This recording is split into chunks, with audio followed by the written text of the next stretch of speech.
Big ಡಿಬೇಟ್ಗೆ ಮತ್ತೊಮ್ಮೆ ಸ್ವಾಗತ. ನಾವು ಅತಿಥಿಗಳ ಜೊತೆ ಮಾತಾಡ್ತಾ ಇದ್ದೆ. ಸುರೇಶ್ ಅವರೇ, ತಮ್ಮ ಸಮಸ್ಯೆ ಹೇಳಿ, ತಮಗೇನಾಯ್ತು? ನನ್ನ ಸಮಸ್ಯೆ ಆ್ಯಕ್ಚುಲಿ ಮದುವೆ ಮೊದಲೇನೇ ಇತ್ತು. ಹೇಳಬೇಕು ಅಂದರೆ ಎಲ್ಲರೂ ಮದುವೆ ಆದಮೇಲೆ ಇತ್ತು. ನನಗೆ ಮದುವೆ ಆಗೋ ಮೊದಲೇನಿಂದನೇ ಶುರು ಆಯಿತು. ಏನು? ನಾನು ನಮ್ಮ ಒಬ್ಬನೇ ಮಗ. ನನಗೆ ಅಣ್ಣ ತಮ್ಮ ಅಕ್ಕ ತಂಗಿ ಯಾರೂ ಇರಲಿಲ್ಲ. ನಮ್ಮ ಪೇರೆಂಟ್ಸ್ ಇಬ್ಬರು ಏಜ್ ಆಗಿರೋರು. ಸೊ ನಾವು ಹಳ್ಳಿ ಕಡೆ ಮದುವೆ ಆಗಿದ್ದು. ಅಲ್ಲಿ ಎಂಗೇಜ್ಮೆಂಟ್ ಆದ ನಂತರ ನನಗೆ ಒಂದು ಲೆಟರ್ ಬರ್ತದೆ. ಆ ಲೆಟರ್ ಸಾರಾಂಶ ಏನು ಅಂದರೆ ಇವರು ಅಡಲ್ಟ್ರೇಷನ್ ಇದೆ ಅನ್ನೋ ಹಾಗೆ ಇನ್ಕ್ಲೂಡ್ ಆಗಿತ್ತು. ಅದು ನೋಡಿದ ಕೂಡಲೇ ನಾನು ಇದನ್ನು ಬೇಡ ಅಂತೇಳಿ ತೀರ್ಮಾನ ತಗೊಂಡೆ. ನಮ್ಮ ತಂದೆ ತಾಯಿ ಒಟ್ಟಿಗೆ ಚರ್ಚೆ ಮಾಡಿ ಪುನಃ ಅವ್ರ ತಂದೆನ ನಮ್ಮ ಊರಿಗೆ ಕರೆಸ್ಕೊಂಡು, ಬೆಂಗಳೂರಿಗೆ ಕರೆಸ್ಕೊಂಡು ಅವ್ರಿಗೆ ಕಾಗದ ಕೊಟ್ವಿ, ಫೋಟೋ ಕಾಪಿ ಕೊಟ್ವಿ. ನೀವೇನು ಕೆಲಸ ಮಾಡ್ತೀರಿ? ನಾನು ಆಡಿಟರ್ ಆಗಿದ್ದೆ. Okay okay, right. ಇಷ್ಟಾದ ನಂತರ ಅವರು ಮದುವೆ ಮೊದಲೇ ಹುಡುಗಿನ ಕರ್ಕೊಂಡ್ಬಂದು ಮನೇಲಿ ಬಿಟ್ಬಿಡ್ತಾರೆ. ಇದು ಕ್ರಿಮಿನಲ್ ಟ್ರೆಸ್ಪಾಸ್ ಆಗಿತ್ತು. ನಮ್ಮ ತಂದೆ ತಾಯಿಗೆ ನಿಮಗಿರೋದು ಒಬ್ಬನೇ ಮಗ, ನೀವು ಮದುವೆ ಆಗಲಿಲ್ಲ ಅಂದರೆ ನಿಮ್ಮ ಮಗನ ಕೊಲೆ ಮಾಡ್ತೇವೆ ಅಂತೇಳಿ ಎದುರಿಸ್ತಿದ್ರು. ಅವರು ಇಬ್ಬರು ಪೇರೆಂಟ್ಸು ತುಂಬ ಎಲ್ಡರ್ಲಿ ಪೀಪಲ್ಲು. ನಮ್ಮ ತಂದೆ ಹಾಲಿ ಇಲ್ಲ, ಈಗ 75 ವರ್ಷ ಆಗಿತ್ತು. ಅವ್ರು ತೀರ್ಕೊಂಡು ಹೋಗ್ಬಿಟ್ಟಿದ್ದಾರೆ. ನಮ್ಮ ತಾಯಿ ಒಬ್ಬರೇ ಇದ್ದಾರೆ, ತುಂಬ ಕಾಯಿಲೆ ಕಸ ಎಲ್ಲ ಇದೆ. ಸೊ ಹೀಗಿರುವಾಗ ನಾನು ಎಷ್ಟೇ ಕೇಳಿಕೊಂಡ್ರು ಕೂಡ ಹುಡುಗಿ ಹೋಗಲಿಲ್ಲ. ಮನೆಯಲ್ಲೇ ಕೂತ್ಕೊಂಡ್ರು, ನನಗೆ ಎಂಗೇಜ್ಮೆಂಟ್ ಆಗೋಗಿದೆ, ಹಳ್ಳಿ ಕಡೆ ನಾನು ಯಾರೂ ಮತ್ತೆ ಮದುವೆ ಆಗೋದಿಲ್ಲ, ಸೊ ನೀನು ತಾಲಿ ಕಟ್ಟಲೇಬೇಕು ಅಂತೇಳಿ ಅವರ ತಂದೆ ಅದನ್ನು ಕೊನೆಗೆ ನನ್ನ ಮದುವೆ ಮೊದಲೇ ಡೌರಿ ಕೇಸಲ್ಲಿ ಸಿಲ್ಸೋಷ್ಟು ನೋಡಿದ್ರು. ನಾನಿದ್ದದ್ದು ಮಹಾಲಕ್ಷ್ಮಿ ಲೇಔಟ್ ಪೊಲೀಸ್ ಸ್ಟೇಷನ್ ಲಿಮಿಟ್ಸಲ್ಲಿ. ಇವರು ಬೇಕು ಅಂತಲೇ ಬಸವೇಶ್ವರ ನಗರ ಪೊಲೀಸ್ ಸ್ಟೇಷನಿಂದ ನನ್ನ ಕರ್ಕೊಂಡು ಹೋದರು. ಅಲ್ಲಿ ಸಬ್ ಇನ್ಸ್ಪೆಕ್ಟ್ರು ಎಲ್ಲ ನೀವು ಮದುವೆ ಆಗಲೇಬೇಕು, ನಿಮ್ಮ ಮೇಲೆ ಡೌರಿ ಕೇಸ್ ಹಾಕ್ತೀವಿ. ನಾನು ಹೇಳಿದೆ, ನೋಡಿ ಸರ್, ನೀವು ಪ್ರಾಸಿಕ್ಯೂಟ್ ಮಾಡೋಗಿದ್ದರೆ ಮಾಡಿ, you have every right to prosecute. ಮಾಡೋಗಿದ್ದರೆ ಮಾಡಿಬಿಡಿ, ಈ ಥರ ಫೋರ್ಸ್ಫುಲ್ ಮದುವೆ ಮಾಡಬೇಡಿ, ಭವಿಷ್ಯದಲ್ಲಿ ತುಂಬ ಕಷ್ಟ ಆಗ್ತದೆ ಅಂತ ನಾನು ಕೂಲಂಕುಷವಾಗಿ ಹೇಳಿದ್ರು ಸಹ ನಮ್ಮ ತಂದೆ ತಾಯಿಗೆಲ್ಲ ಹೆದರಿಸ್ಬಿಟ್ಟು ನನ್ನ ಒಂದು ಆಟೋ ಮಾಡಿ ಆ ಹುಡುಗಿನ ನನ್ನೊಟ್ಟಿಗೆ ಕೂಡಿಸಿ ಪುನಃ ಪೊಲೀಸವ್ರನ್ನೂ ಕೂಡ ನನ್ನೊಟ್ಟಿಗೆ ಕೂರಿಸಿ ಬಸವೇಶ್ವರ ನಗರದಲ್ಲೇ ಇದ್ದಂತಹ ಸಬ್ ರಿಜಿಸ್ಟರ್ ಆಫೀಸ್ಗೆ ಮ್ಯಾರೇಜ್ ಆ್ಯಕ್ಟಲ್ಲಿ ರಿಜಿಸ್ಟ್ರೇಷನ್ ಮಾಡಬೇಕು ಅಂತೇಳಿ ಕರ್ಕೊಂಡೋದ್ರು. ಅಲ್ಲಿ ಸಬ್ ರಿಜಿಸ್ಟರ್ ಮುಂದೆ ನಮ್ಮಿಬ್ಬರನ್ನು ಹಾಜರುಪಡಿಸಿದಾಗ ಅವರು ನಿಮ್ಮ ಅನಿಸಿಕೆ ಕೇಳಿದರು. ಅವರು ಮದುವೆ ಆಗ್ತೀರಾ ಅಂತ. ನಾನು ಆಗಲಿಕ್ಕಿಲ್ಲ ಅಂತ ಹೇಳಿದ ಕೂಡಲೇ ಪುನಃ ನನ್ನ ಸಬ್ ರಿಜಿಸ್ಟರ್ ಆಫೀಸಿಂದ ಬಸವೇಶ್ವರ ನಗರಕ್ಕೆ ಕರ್ಕೊಂಡು ಹೋದರು ಸ್ಟೇಷನ್ಗೆ. ಅಲ್ಲಿ ಸುಮ್ಮನೆ ಥ್ರೆಟನ್ ಮಾಡಿ ಅದು ಇದು ಮಾಡಿ ಒಂದು ವ್ಯಾನ್ ತಂದು ನನ್ನ ಅದರಲ್ಲಿ ಹಾಕ್ಕೊಂಡು ಸೀದಾ ಧರ್ಮಸ್ಥಳಕ್ಕೆ ಹೋಗಿ ಮದುವೆಯಾಗಿ ಬಂದದ್ದು. ಇದು ಸಮಾಚಾರ. ಮದುವೆ ಆದ ನಂತರ ಕಂಪ್ಯಾಟಬಿಲಿಟಿ ಇರಲಿಲ್ಲ, ಒಂಥರ ಟೆಂಪರ್ಮೆಂಟಲ್ ಡಿಫ್ರೆನ್ಸಸ್ ಇತ್ತು ಇಬ್ಬರಿಗೂ.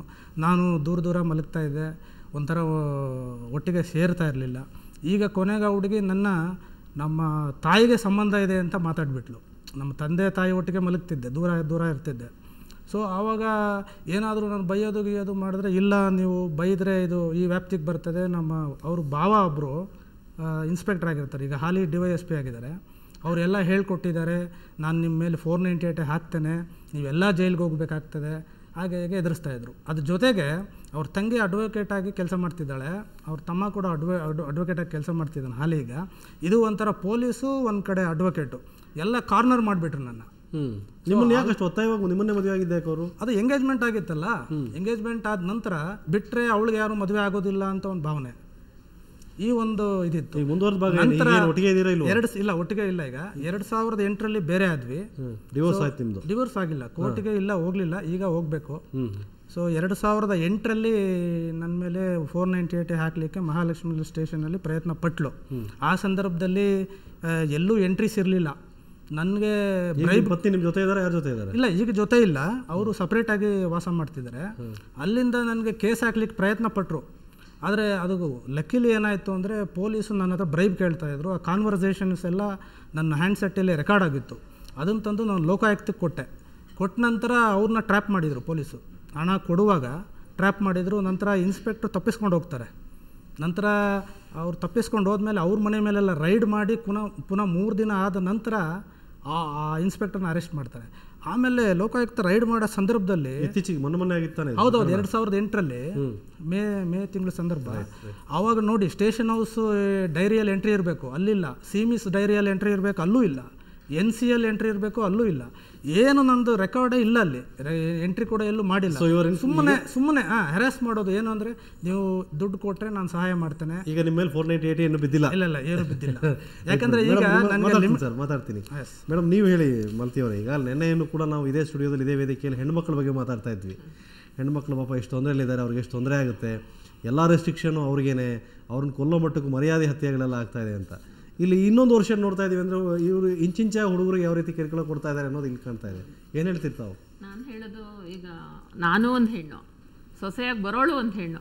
ಈ ಕಾನೂನಲ್ಲಿ ಏನು ಮಾಡಿದೆ, ಸೊಸೆಗೆ ಮಾತ್ರ ಒಂದು ಕಾನೂನಿದೆ. ನನ್ನಂತ ಅತ್ತೆಯವ್ರಿಗೆ, ಅಕ್ಕ ತಂಗಿರಿಗೆ, ಅವ್ರಿಗೆಲ್ಲ ಕಾನೂನೇ ಇಲ್ದಂಗೆ ಆಗೋಗ್ಬಿಟ್ಟಿದೆ. ಈಗ ಸೊಸೆ ಹೋಗ್ಬಿಟ್ಟು ಒಂದು ಕಂಪ್ಲೇಂಟ್ ಕೊಟ್ಲು ಅಂದ ತಕ್ಷಣನೇ ಅತ್ತೆನ, ಮಾವನ್ನ, ಬಾವನ್ನ, ಮೈದನ್ನ, ಇಡೀ ಕುಟುಂಬನೇ ಅರೆಸ್ಟ್ ಮಾಡಿ.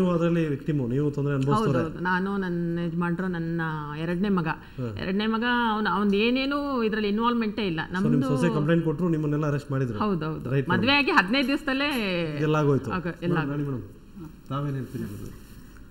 ಈ ರೀತಿ 498ನ ಈಗ ಅದು ಕೌಟುಂಬಿಕ ಸಮಸ್ಯೆಗೆ ನಿವಾರಣೆಗೆ ಅಂತ ಮಾಡಿದ್ದಾರೆ ಕಾನೂನು. ಆದರೆ ಈಗಿನ ಮಹಿಳೆಯರು ಹೆಚ್ಚು ಕಮ್ಮಿ ಎಲ್ಲರೂ ಇದನ್ನು ದುರ್ಬಳಸ್ಕೋತಾ ಇದ್ದಾರೆ. ಇದೊಂದು ಬ್ರಹ್ಮಾಸ್ತ್ರವಾಗಿ ಬಳಸ್ಕೋತಾ ಇದ್ದಾರೆ ಅವರ ದುಡ್ಡು ಮಾಡೋದಕ್ಕೆ. ಅದು ಒಂದಾಗಿದೆ. ಈಗ ಒಂದು ಬಿಡೋದು, ದುಡ್ಡು ಕಿತ್ಕೊಳ್ಳೋದು, ಡೈವರ್ಸ್ ಕೊಡೋದು, ಇನ್ನೊಬ್ಬನ ಮದುವೆ ಆಗೋದು, ಈ ಥರನೂ ನಡೆಸ್ತಾ ಇದ್ದಾರೆ ಈ ದುರ್ಬಳಕೆಗಳು ಮಾಡಿಕೊಂಡು. ಇದು ಅರೆಸ್ಟ್ ಮಾಡೋದ್ರಿಂದ ಈಗ ನೋಡಿ ಸಾಂಸಾರಿಕ ಜೀವನದ ಬಂಧ ಏನಾಗಿದೆ, ಮೊದಲು ಮುರಿದೋಗ್ತಾ ಇದೆ. ಈಗ ಮುರಿದೋಗ್ತಿದೆ. ಮದುವೆ ಅನ್ನೋದಕ್ಕೆ ಅರ್ಥನೇ ಇಲ್ಲ. ಈಗ ಹೊಂದಾಣಿಕೆಗಳಿಲ್ಲ, ಸಾಮರಸ್ಯ ಇಲ್ಲ ಗಂಡ ಹೆಂಡ್ತಿರಲ್ಲಿ. ಮತ್ತು ಈಗ ಈ ಥರ ಆಗಿ ಮಕ್ಕಳು ಪಾಡೇನು ಮುಂದಕ್ಕೆ, ಆ ಥರ ಆಗ್ತಾಯಿದೆ. ಮತ್ತು ಇವರಲ್ಲಿ ಏನಾಗ್ತಿದೆ, ಈಗ ಅವ್ರಿಗೆ ಬರೀ ಈಗ ತಂದೆ ತಾಯಿಗಳು ಮೊದಲು ಹೆಣ್ಮಕ್ಳಿಗೆ ಅವರು ಅದ್ರ ಬಗ್ಗೆ ಶಿಕ್ಷಣ ಕೊಡಬೇಕು, ಯಾವ ರೀತಿ ಬದುಕಬೇಕು ಜೀವನದಲ್ಲಿ. ಈ ಜೀವನಕ್ಕೆ ಶಿಕ್ಷಣ ಇಲ್ಲ, ವಿದ್ಯೆ ಮಾತ್ರ ಕೊಡ್ತಾ ಇದ್ದಾರೆ ಈಗ ಎಲ್ಲ ಕಡೆ. ಆದರೆ ಜೀವನದಲ್ಲಿ ಯಾವ ರೀತಿ ಹೊಂದಾಣಿಕೆ ಆಗಿ ಬದುಕಬೇಕು, ಹಿರಿಯರಲ್ಲಿ ಯಾವ ರೀತಿ ಗೌರವವಾಗಿ ನಡ್ಕೋಬೇಕು, ಇವೆಲ್ಲ ಏನೂ ಹೇಳ್ಕೊಡ್ತಿಲ್ಲ. ಅವಳು ದುಡಿತಿದ್ದಾಳೆ, ಈಗ ಬಂದ್ಬಿಟ್ಟಿದೆ, ನಾನು ದುಡಿತೀನಿ, ನಾನೇನು ಕಡಿಮೆ, ನಾನು ಗಂಡನಿಗಿಂತ ಕಡಿಮೆ ಅನ್ನೋದು ಆಗ್ತದೆ. ವುಮೆನ್ ಕಮಿಷನ್ ಅಧ್ಯಕ್ಷರಿದ್ದಾರೆ ನಮ್ಮ ಜೊತೆ, ಮಹಿಳಾ ಇದ್ರ ಮಂಜುಳಾ ಅವ್ರು ನಮ್ಮ ಜೊತೆ. ಮಂಜುಳಾ ಮೇಡಮ್, ತಾವೆಲ್ಲ ಕೇಳಿಸ್ಕೊತಾ ಇದ್ದೀರಿ ಮಾತುಗಳನ್ನು. ಮಹಿಳೆಯರಿಂದ ಈ 498 ಎಯಿಂದ ಏನೆಲ್ಲ ಸಮಸ್ಯೆ ಆಗ್ತಾ ಇದೆ ಅಂತ ವಕೀಲರು ಕೂಡ ಹೇಳಿದ್ರು, ಜೊತೆಗೆ ನೊಂದವರು ಎಲ್ಲರೂ ಮಾತಾಡ್ತಾ ಇದ್ದಾರೆ. ಇಲ್ಲಿ ತಾವೇನು ಹೇಳ್ತೀರಿ? ಇಲ್ಲ, ಮತ್ತೆ ಇದಕ್ಕೆ ತಿದ್ದುಪಡಿ ಆಗಬೇಕು ಅಂತ ಹೇಳುವುದರ ಹಿಂದೆ ಎಲ್ಲ ಪುರುಷ ಮನಸ್ಸುಗಳೇ ಇದೆ. ಶತಶತಮಾನಗಳಿಂದ ಲಕ್ಷಾಂತರ ಹೆಣ್ಣು ಮಕ್ಕಳ ಬಲಿದಾನ ಆಗೋಗ್ಬಿಟ್ಟಿದೆ ಕೌಟುಂಬಿಕ ಜೀವನದ ಹೆಸರಲ್ಲಿ. ಲಕ್ಷ ಹೆಣ್ಣು ಮಕ್ಕಳು ಇಡೀ ದೇಶದಲ್ಲಿ ಪ್ರಾಣವನ್ನು ತೆತ್ತಿದ್ದಾರೆ. ಇಲ್ಲಿ ಈಗಾಗಲೇ ಇದ್ರದ್ದು ಬಗ್ಗೆ ಸಾಕಷ್ಟು ಧ್ವನಿಗಳನ್ನು ಎತ್ಕೊಂಡು ಈಗಾಗಲೇ ಸುಪ್ರೀಂ ಕೋರ್ಟು ಕಂಪ್ಲೇಂಟ್ ಬಂದಾಗ ಅತ್ತೆ ಮಾವನನ್ನು ಅರೆಸ್ಟ್ ಮಾಡಬೇಕಾದ್ರೆ ಒಂದು ಪ್ರಿಲಿಮಿನರಿ ಎನ್ಕ್ವೈರಿ ಮಾಡಿ ಅರೆಸ್ಟ್ ಮಾಡಿ ಅಂತೇಳಿ ಒಂದು ಆದೇಶವನ್ನು ಮಾಡಿದ್ರ ಆಧಾರದ ಮೇಲೆ ಎಲ್ಲ ಪೊಲೀಸ್ ಠಾಣೆಗಳಿಗೆ ಅದು ಸುತ್ತೋಲೆ ಹೋಗಿದೆ.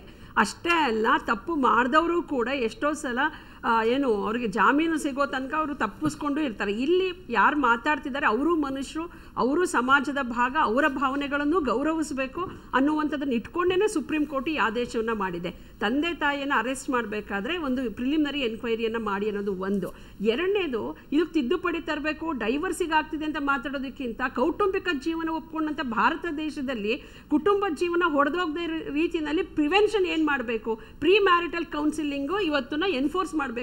ಇದನ್ನ ಮ್ಯಾಂಡೇಟರಿ ಮಾಡಬೇಕು. ಅಲ್ಲ, ಇವತ್ತು ಯಾರು ಈ ಕಾನೂನು ತಿದ್ದುಪಡಿ ಆಗಬೇಕು ಅಂತ ಅಪೇಕ್ಷೆ ಪಟ್ಟು ಇವತ್ತು ಒಂದು ರೀತಿಯ ಲಾಬಿ ನಿರ್ಮಾಣ ಆಗ್ತಾ ಇದೆ ಸಮಾಜದಲ್ಲಿ. ಮಹಿಳೆಯರು ಇದನ್ನ ಬ್ರಹ್ಮಾಸ್ತ್ರವಾಗಿ ತೆಗೆದುಕೊಂಡಿದ್ದಾರೆ ಅಂತ ಹೇಳಿ ದಯಮಾಡಿ ಇವತ್ತೆಲ್ಲರೂ ಕೂಡ 498 ತಿದ್ದುಪಡಿ ಆಗಬೇಕು ಅಂತ ಹೇಳ್ತಿರುವಂತ ಈ ಸಂದರ್ಭದಲ್ಲಿ ಒಂದೇ ವರ್ಗದವರು ಇವತ್ತು ಮಾತಾಡ್ತಿದ್ದಾರೆ. ಹಾಗಾದ್ರೆ ನೀವು ಒಂದು ಫೋನ್ ತಗೊಳ್ಳಿ, ಎಷ್ಟು ಲಕ್ಷ ಜನ ಹೆಣ್ಣು ಮಕ್ಕಳು ಇವತ್ತು ಗೃಹಸ್ಥ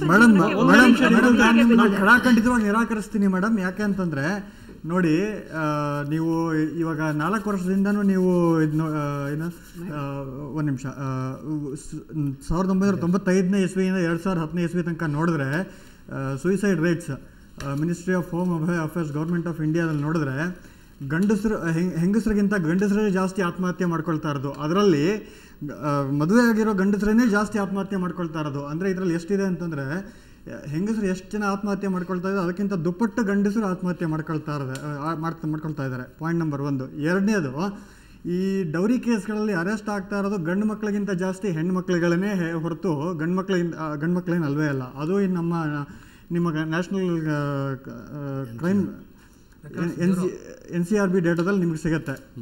ಎರಡನೇದಾಗಿ, ಮತ್ತು ಅದೇ ಇದರಲ್ಲಿ ನೀವು ಲಾಸ್ಟ್ 3-4 ವರ್ಷದಿಂದ ನೋಡಿದ್ರೆ 80% ಡೌರಿ ಕೇಸ್ಗಳು ಸುಳ್ಳು ಅಂತ ದಾಖಲಾಗಿದೆ, ಅಂದರೆ ಅಕ್ವಿಟಲ್ ಆಗಿದೆ. ಮೇಡಮ್ ಮಾತಾಡಿ. ಇಲ್ಲ, ಇದರಲ್ಲಿ ಏನಾಗ್ತಾ ಇದೆ ಅಂತಂದರೆ, ಭಾರತ ದೇಶದಂಥ ಒಬ್ಬಳು ಮಹಿಳೆ ಹೆಣ್ಣು ಮಗಳು ಮದುವೆ ಆದ ನಂತರ ಅವಳ ಗೃಹಸ್ಥ ಜೀವನದಲ್ಲಿ ನೂರಾರು ವರ್ಷಗಳ ಅವಳು ಬದುಕು ಕಂಡುಕೊಳ್ಳುವಂಥ ಹೆಣ್ಣು ಮಗಳಿಗೆ ಇವತ್ತು ನನ್ನ ಹತ್ರನೇ ಒಂದು 3-4 ಕೇಸ್ ನೆನ್ನೆ ಬಂದಿರೋದಿದೆ. ಏನಂತ ಅಂದರೆ, ಅವಳು ನಮ್ಮ ಫ್ಯಾಮಿಲಿ ಸ್ಟೇಟಸ್ಸಿಗೆ ಅಡ್ಜಸ್ಟ್ ಆಗ್ತಿಲ್ಲ, ಅದಕ್ಕೆ ನಾವು ಡೈವರ್ಸ್ ತಗೋತಾ ಇದ್ದೀವಿ, ಇದಕ್ಕೆ ಏನು ಸಜೆಷನ್ ಅಂತ ಕೇಳಿರುವಂಥದ್ದು ಇರ್ಬೋದು. ಅವಳು ಇಂಟೆಲೆಕ್ಚುವಲ್ ಲೆವೆಲ್ ನಮಗೆ ಈಕ್ವಲ್ ಆಗಿಲ್ಲ, ನಾವು ಡೈವರ್ಸ್ ತಗೊಂಡ್ಬಿಡ್ತೀವಿ ಅನ್ನುವಂಥ ಹೇಳೋ ಮಾತು. ಮತ್ತೆ ಇನ್ನೊಂದು, ದಯಮಾಡಿ ನಾನು ನಿಮ್ಗೆ ಅವಕಾಶ ಕೊಟ್ಟಿದ್ದೀನಿ. ನಾನು ಈಗಾಗಲೇ ಕರ್ನಾಟಕ ರಾಜ್ಯ ಮಹಿಳಾ ಆಯೋಗದಿಂದ ಪುರುಷರು ಮತ್ತು ಮಹಿಳೆಯರ ಕಾನೂನಿನ ಬಗ್ಗೆ ಚರ್ಚೆ ಗಾಂಧಿ ಭವನದಲ್ಲಿ ನಾವು ಸೇರಿದಾಗ ಇದರಲ್ಲಿ ಏನಾಗ್ತಾ ಇದೆ ಅಂತಂದ್ರೆ, ಈಗ ಒಂದು ನಿಮಿಷ, ಈಗ ಮಹಿಳವರೇ, ಈಗ ಇಲ್ಲಿ ಈ ರೀತಿ ನೊಂದವರ, ಈಗ ನೆನ್ನೆನೂ ಕೂಡ ನಮ್ಮ ಚರ್ಚೆಯಲ್ಲಿ ಭಾಗವಹಿಸಿದ್ರೆ ಹೆಣ್ಮಕ್ಳ ಬಗ್ಗೆ ಮಾತಾಡ್ತಾ ಇದ್ರಿ. ಇವತ್ತು ಕೂಡ ಅವರ ಒಂದೊಂದು ಸಂಘಟನೆ ಮಾಡ್ಕೊಂಡಿದ್ದಾರೆ ಇದರಿಂದ ತೊಂದರೆ ಆದವರು. ಅವರು ಆಗಾಗ ಭೇಟಿ ಮಾಡ್ತಾ ಇರ್ತಾರೆ, ನ್ಯಾಯಾಲಯದಲ್ಲಿ ಭೇಟಿ ಮಾಡ್ತಾ ಇರ್ತಾರೆ, ಕೇಸುಗಳು ಇನ್ನೂ ನಡೀತಾ ಇದೆ, ತೊಂದರೆ ಅನುಭವಿಸ್ತವ್ರು. ಈಗ ಲಿಂಗಪ್ಪ ಅವ್ರು ಮಾತಾಡಿದರು, ಅವರ ಮಗ ಒಬ್ಬ ಕರ್ನಲ್, ಲೆಫ್ಟಿನೆಂಟ್ ಕರ್ನಲ್ ಲೆವೆಲಲ್ಲಿರೋ ಒಬ್ಬ ಯೋಧ, ಅವರ ಸಮಸ್ಯೆ. ಸುರೇಶ್ ಅವ್ರ ಸಮಸ್ಯೆ ಹೇಳಿದ್ರು, ಮದುವೆಗಿಂತ ಮೊದಲೇ ಹೇಗೆ ಶುರುವಾಯಿತು ಅಂತ. ಶಿವಕುಮಾರ್ ಸಮಸ್ಯೆ ಹೇಳಿದ್ರು. ಒಂದು ನಿಮಿಷ ಮೇಡಮ್, ಅದಕ್ಕೆಲ್ಲದಕ್ಕೂ ಕೂಡ ಅವರು ಕೂಡ ನಿಮ್ಮ ಜೊತೆ ಮಾತಾಡಕ್ಕೆ ಬಯಸ್ತಾರೆ. ತಾವು ಕೂಡ ಒಂದು ಹುದ್ದೆಯಲ್ಲಿ ಇದ್ದೀರಿ, ಅದಕ್ಕೆ ಏನಾದರೂ ಪರಿಹಾರ ಹೇಳುವ ಸ್ಥಿತಿಯಲ್ಲಿ ತಾವು ಇದ್ದೀರಿ, ತಮ್ಮ ಜೊತೆ ಮಾತಾಡಿಸ್ತೀನಿ. ಅದಕ್ಕೆ ಒಂದು ಚಿಕ್ಕ